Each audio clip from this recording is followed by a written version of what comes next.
It's Tuesday, August 26th, 2025. That notorious Maryland man is headed where now? If you are wanting to do a good old flag burning, I've got some bad news for you and why one children's show is sneakily subversive. Next on the AM Update.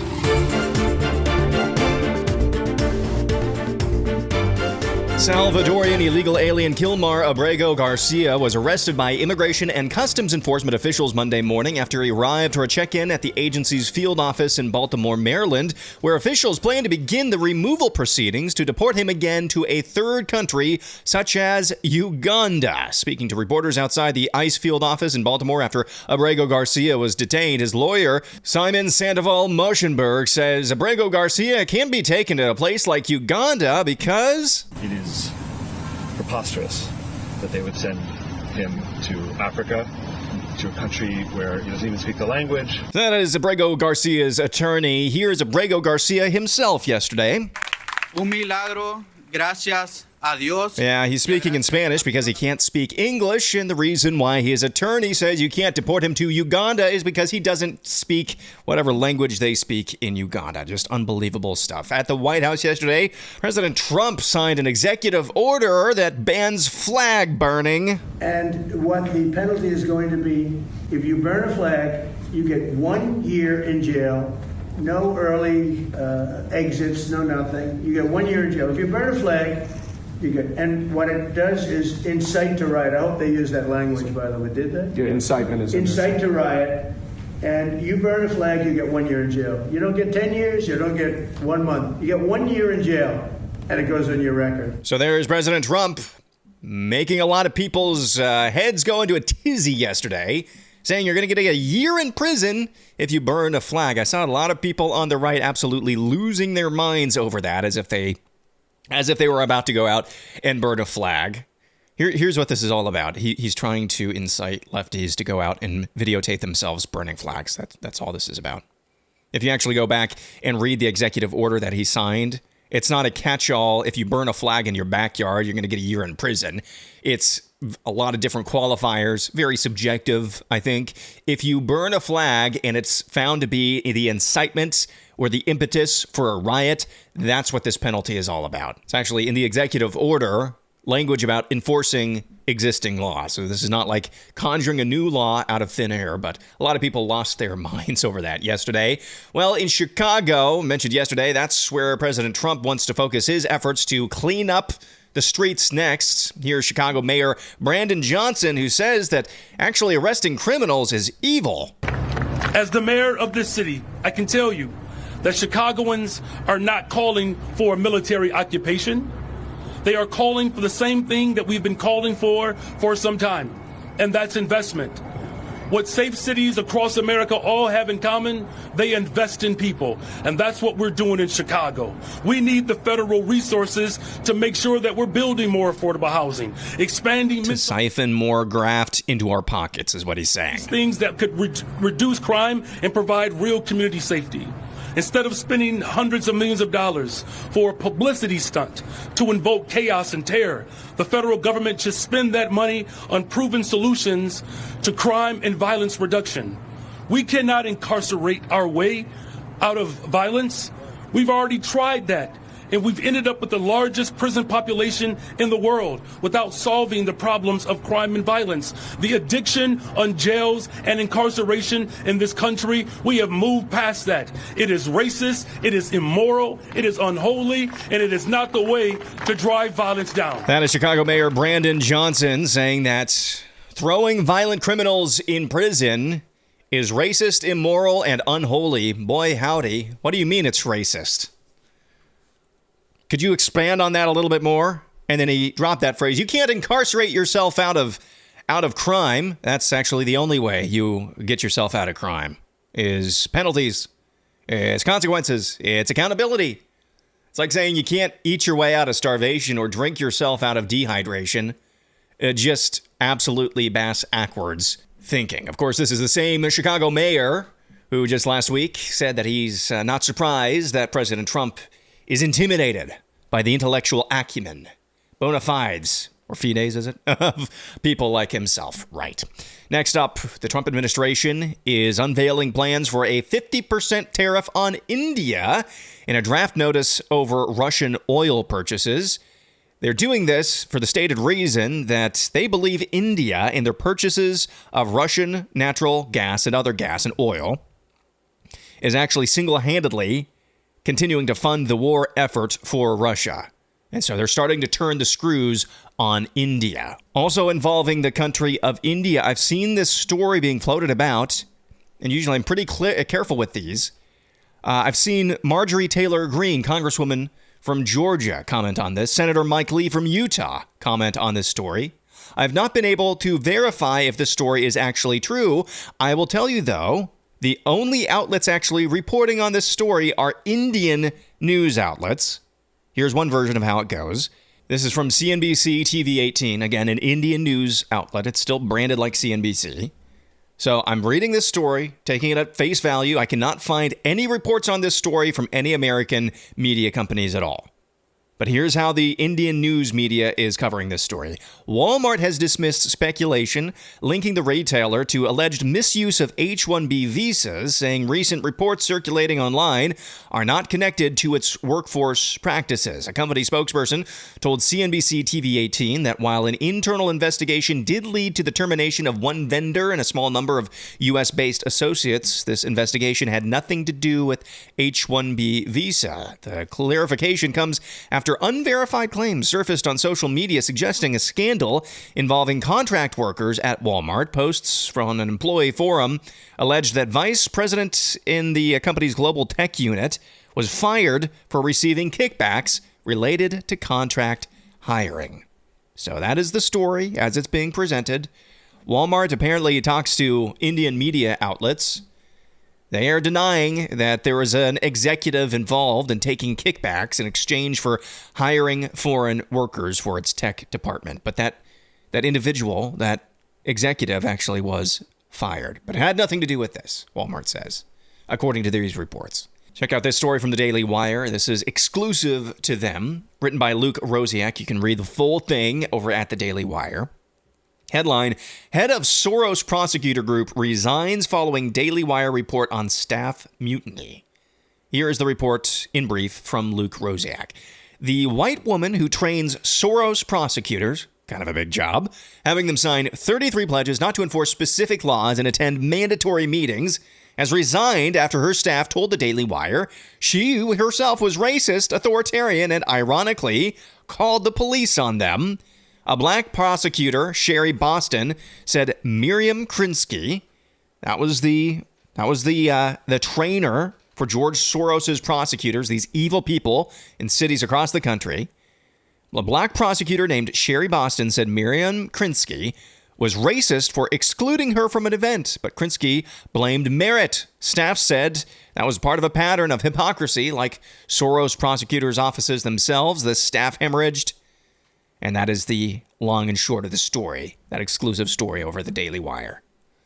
Live by the woke DEI policies, die by the woke DEI policies. Speaking of dying, really, apparently that's what Democrat candidate for U.S. Senate in Michigan, Abdul El Sayed, wants you to do. Here he is at a campaign event. Again, this is Abdul El Sayed, candidate for Senate in the state of Michigan. In our own party, let alone Trump and his goons.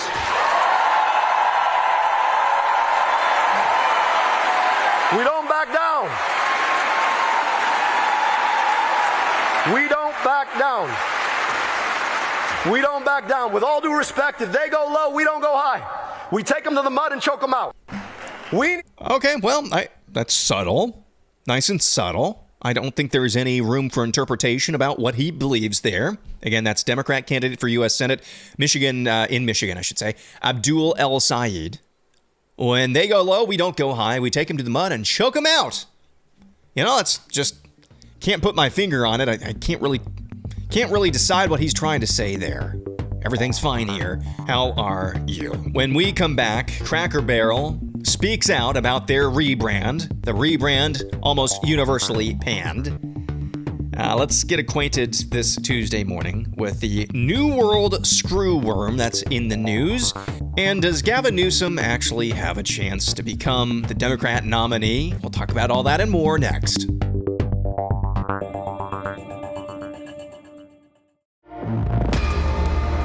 Well, after backlash, Cracker Barrel says it, quote, could have done a better job on rebranding. They said in a statement, quote, Uncle Herschel will still be on our menu, our road signs, and featured in our country store. He's not going anywhere. They also said in the statement, quote, while our logo and remodels may be making headlines, our bigger focus is still right where it belongs, in the kitchen and on your plate, serving generous portions of the food you crave at fair prices and doing it with the kind of country hospitality that brightens your day and creates lasting memories. Of course, Cracker Barrel had that just iconic logo that they decided to nuke, send into orbit, straight into the sun, and their rebrand looks more like the DG Dollar General logo instead of its famous, really recognizable logo. And now they're admitting they could have done a better job with the rollout. I've seen rumors of this, even a couple of pictures of, I don't know if these are just trial stores, but they're really trying to modernize and clean up the Cracker Barrels and make them all sleek. This is what I really think is driving this here. A little bit of wokeness, of course. It's just corporate peer pressure. Well, everybody's doing it. Walmart looks modern. Oh, now Taco Bell looks modern. We got to get up with the program. Everybody's modernizing. To be damned with the fact that we have one of the most recognizable restaurant brands we got. I think it's just peer pressure. It really is.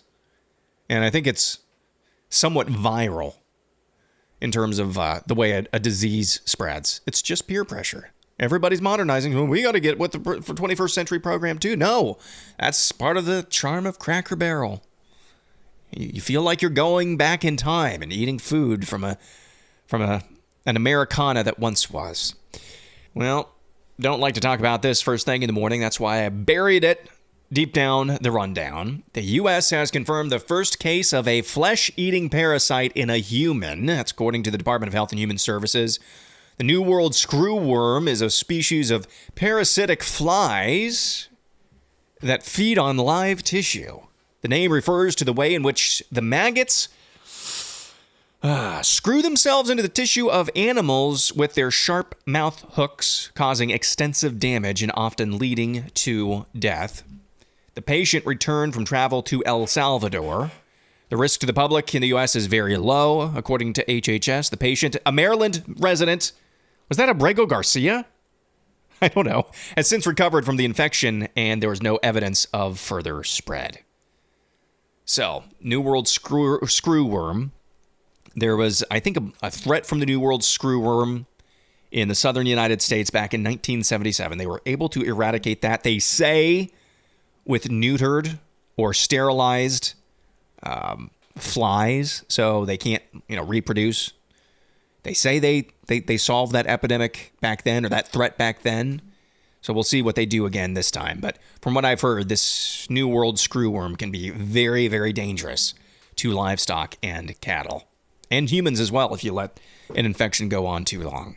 And now here's this. Does Gavin Newsom actually have a chance in 2028 just to become the Democrat nominee?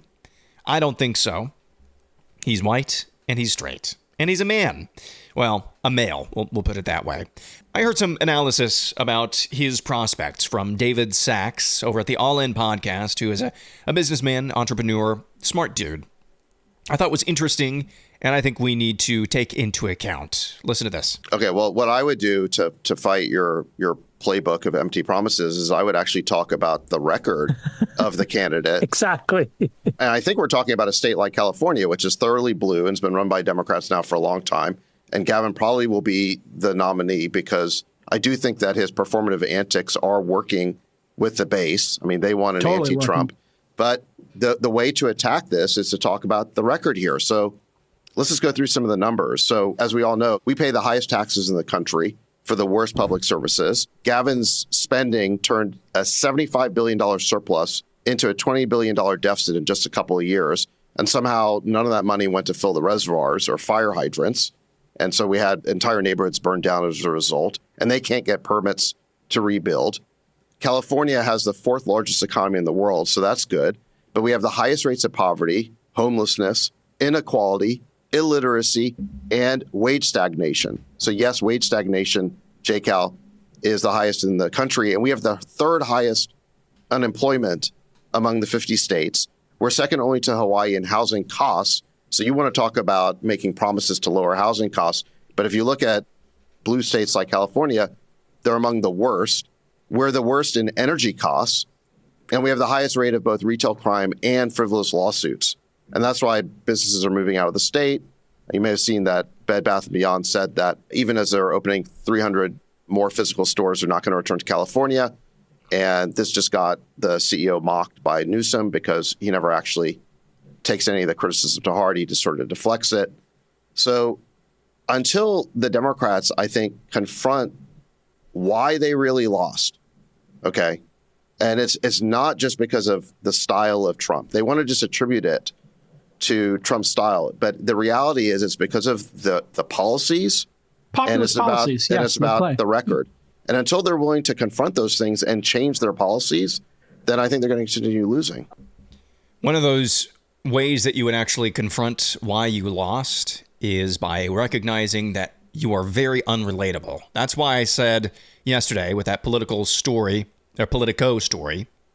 about the blacklisted words that a Democrat think tank is urging every single Democrat stop saying all of these Marxist affiliated words that blue hairs learned in their humanities class at the university. Stop using these words. That's why I think that was maybe the first attempt at, self-awareness from the Democrats post-2024. That's why I'm looking to see whether or not we actually see some of that change in language from lefty of lefties like AOC and Ilhan Omar and others like that. Because everything you just heard David Sachs said there is true. So if we even get past with Gavin Newsom the fact that he's a white straight male, he's still got a record. And, David Sachs' analysis was, other than all this, he's got a wonderful singing voice. The Democrat Party, fundamentally, is on a crazy train. There have been a few attempts from some of the would-be conductors to say, hey, we got to get off this crazy train. But so far, efforts to jettison some of the more, let's call it, inconvenient aspects of their coalition, like the trans, those efforts have largely been doomed. And finally, air analysis, slightly acidic, mostly necessary. Every now and then, I like to do a little one-off air analysis. You may think of Curious George as being a harmless, maybe even fun storybook TV show for your toddlers as they grow up. And I don't really have a problem with the old books at all. But recently we allowed Ben, during the scant amount of screen time that he gets, to start watching the TV show Curious George. And boy howdy, it may not have all the bells and whistles and just absolute stimulation of some of the more modern and more flashy animated kids' TV programs. It may have the appearance of a TV program that's not going to be uber stimulating for your toddlers. But let me tell you, I think it is one of the most subversive, and I'm not sure if they meant to do it this way or they just tripped and fell into this. It's one of the most subversively terrible TV shows for kids ever. The few episodes I've seen, having it on in the background, here's basically the plot of every single episode of the Curious George kids TV show. The man in the yellow hat gives George very clear instructions of what to do and what not to do. George, at the first opportunity, when the man in the yellow hat turns his back, does exactly the opposite of what the man in the yellow hat told him not to or to do. He does the exact opposite. He then proceeds to raise hell every single episode. And at the end of every single episode, there's never any accountability whatsoever. In fact, I saw one episode where he messed up some dinosaur fossils or something like that. Just raised hell. Did not follow instructions. Did not obey. And instead, at the end, getting accountability. No, they said, hey, you raising hell actually fixed this problem that we had. It's one of the worst programs you could show a toddler. I told Bella all about this, and she's like, okay, sure, we can give this a try. You know, Ben was getting really squirrely for about a week and a half, 2 weeks when it was very hot, and we had a little bit more screen time than what we typically would do with a 3-year-old. And so I said, let's find something else. If we're going to do screen time, let's find something else. So we found something else. Daniel Tiger's Clubhouse or whatever it is. And let's just say there's been a little bit of change in Ben. So, Curious George, one of the most subversively, just awful toddler TV shows. Word to the wise, do with this what you will. That's going to do it for Tuesday. Back at it again tomorrow. I'm Aaron McIntire, and this is the AM Update.